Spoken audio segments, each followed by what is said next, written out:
8 perkara tentang filem Mak Kilau dari sudut pandangan aku.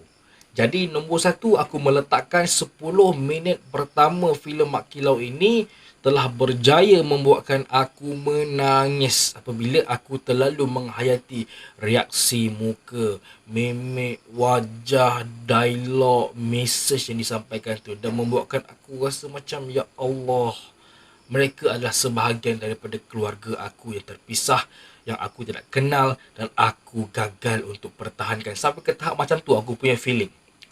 Bagi orang yang tak ada feeling macam ni, wallahualam lah. Tapi aku sebagai orang yang duduk menghayati, aku rasa sampai ke tahap macam tu. Dan kejahatan orang-orang luar yang tidak memahami kenapa Islam itu begitu aturannya, kenapa Melayu itu begitu aturannya.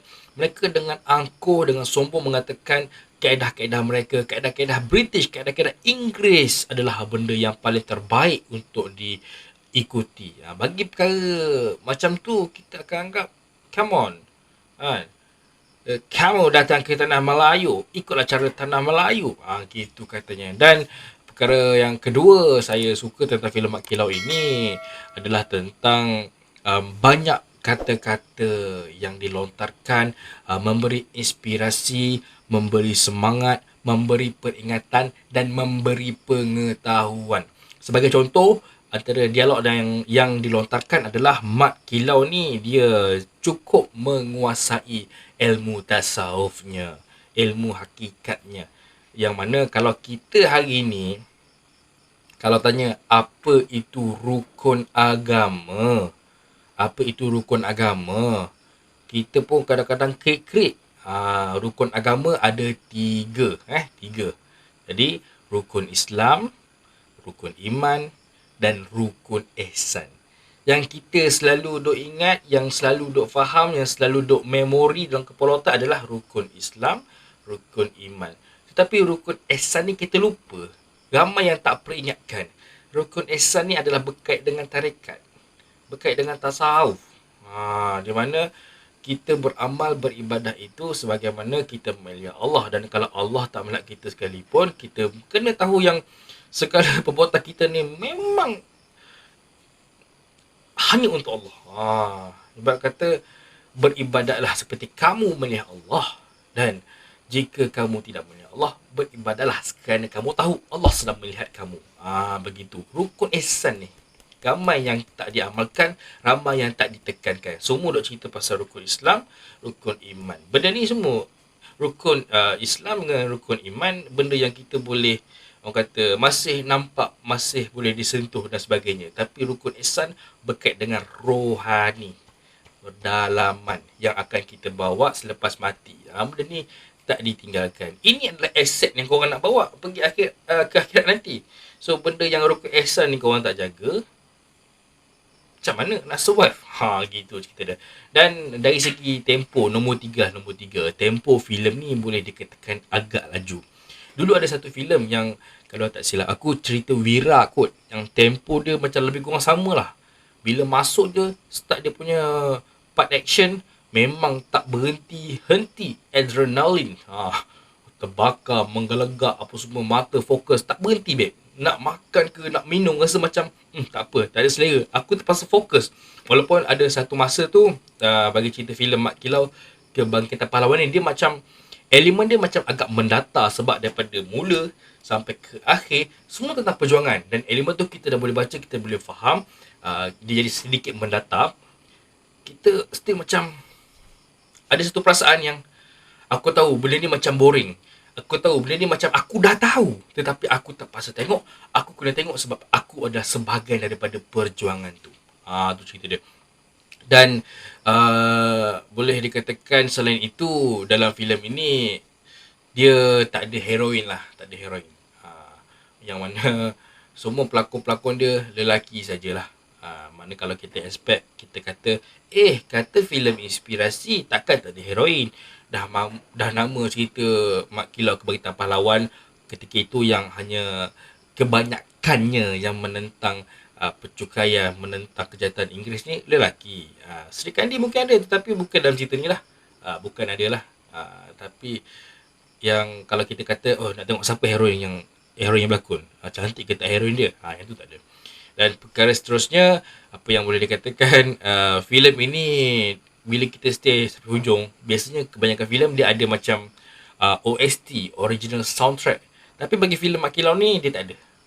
Dia sekadar muzik yang deng deng deng deng deng deng deng deng deng deng deng deng deng deng deng deng. Muzik tu memberi semangat, memberi inspirasi, tapi muzik lah. Dia tak ada macam lagu OST yang boleh korang buat ringtone ke, korang buat alarm ke, tak ada. Atau yang jenis korang boleh pasang berulang kali dekat YouTube. Yang ni tak ada. Filem ni, bagi filem ni tidak ada. Dan ada juga beberapa babak yang ditayangkan, dipamerkan adalah berdasarkan kisah benar Aki Mak Kilau kita lah. Di mana kalau bagi generasi hari ni, mungkin korang tak pernah tahu bahawa pernah wujud laporan menyiasat kemunculan Mak Kilau pada tahun 1970. Laporan jawatankuasa tau. Dia panggil semua siapa-siapa yang mengaku kenal Mak Kilau. Dia ceritakan karakter Mak Kilau gini, belakang Mak Kilau macam gini, dekat kaki Mak Kilau macam gini. Okay, nama Mak Kilau dekat tempat ini dia panggil ini, nama Mak Kilau dekat sini dia panggil ini. So ini antara benda-benda yang ramai orang kita hari ni tak tahu. Sebab yalah, suatu ketika dahulu bumi tanah Melayu ni dia kata bebas untuk bergerak kan. Sangat banyak.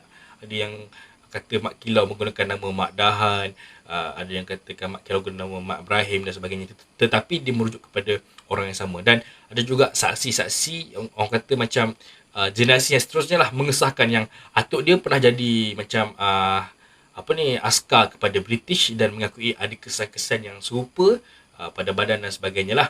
Dan kalau macam kita tengok YouTube, Aki Mak Kilau ni dibawa untuk mandi embun, dan perkara tu ada serba sedikit ditayangkanlah dalam filem Kebangkitan Mak Kilau. Jadi kalau ditanyakan kepada saya, adakah saya akan menonton lagi filem ini jika ditayangkan, saya akan cakap saya akan menonton. Lebih-lebih lagi saya akan menonton kalau saya macam terlupa siapakah diri saya, siapakah jati diri saya, apakah Melayu yang saya angkat dan sebagainya. Sebab filem ni secara tak langsung orang kata ibarat guru yang menegur secara visual. Kan? Kita ada cikgu yang jenis depan mata, kita ada cikgu yang jenis online, kita ada yang cikgu jenis filem. So yang ni jenis filem. Maknanya dia bagi teguran, kita dengar, kita hadam, kita jazam dan kita cuba perbaiki mana yang kurang. Tapi dia bukan tapi lah. Ada satu benda yang cukup membuatkan saya tertarik, tersentuh. Perjuangan tu memang top. Dia punya speed laju. Mana yang sakit jantung mungkin saya kata tak payah tengok lah. Takut jantung korang pun makin problem nanti. Memang super laju.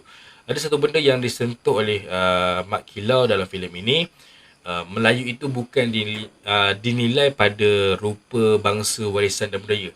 Tetapi dinilai tentang sejauh mana akidah kita mentauhidkan Allah Subhanahu Wa Taala, sejauh mana kita percaya kekuatan yang Allah Subhanahu Wa Taala mampu berikan kepada kita. Sebab elemen menarik dia, topik menarik dia adalah walaupun hebat mana senjata British sekalipun, dia tidak boleh melawan kuasa yang daripada Allah Subhanahu Wa Taala dan juga perpaduan orang-orang Melayu. Dan British memang selalu pandang rendah dan kata mereka adalah orang Melayu takkan pernah bersatu pada waktu itu, dan ia memang berlaku pada hari ini. Tengoklah parti politik Melayu pun ada berapa, kan? Parti politik Cina kita dengar berapa je, tak MCA, Gerakan, DAP, itu saja. Kalau parti India mungkin MIC, lepas tu ada sepihan dekat PKR, itu je.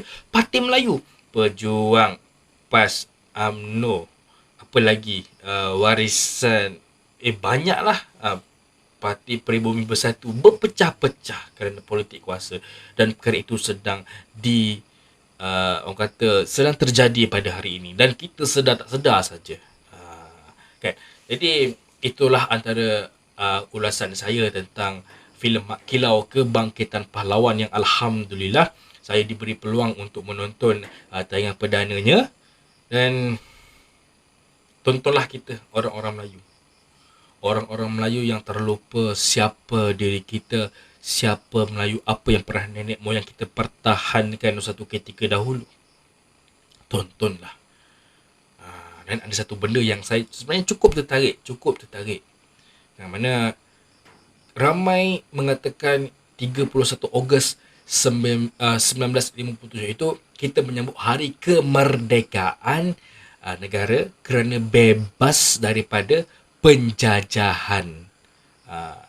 Ramai berkata begitu. Tetapi kalau kita lihat balik dalam buku-buku teks sejarah, rasanya macam tidak ada ditulis perkara itu. Yang ditulis cuma Tanah Melayu menerima campur tangan daripada residen British. Campur tangan dengan menjajah. Dua maksud yang berbeza, membawa intonasi yang berbeza dan pelaksanaannya juga berbeza.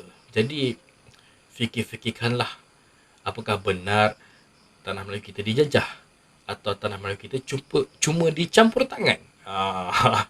Ini kita tinggalkan sebagai satu persoalan untuk anda fikir-fikirkan. Jadi, apa komen anda tentang filem Mak Kilau? Kebangkitan Pahlawan. Satu lagi lupa. Cerita ni memang 100% tentang kampung diserang, pahlawan bangkit untuk pertahankan hak maruah dan sebagainya. Dia bukan cerita tentang suatu ketika dulu Mak Kilau masa kecil macam gini, masa belia dia macam gini, masa dia berperang macam gini, masa dia tua macam ni. Tak. Yang ini bukan dokumentari, yang ini bukan cerita pasal biografi dan sebagainya. Ia sekadar filem fiction, diadaptasi, diinspirasikan dan just enjoy.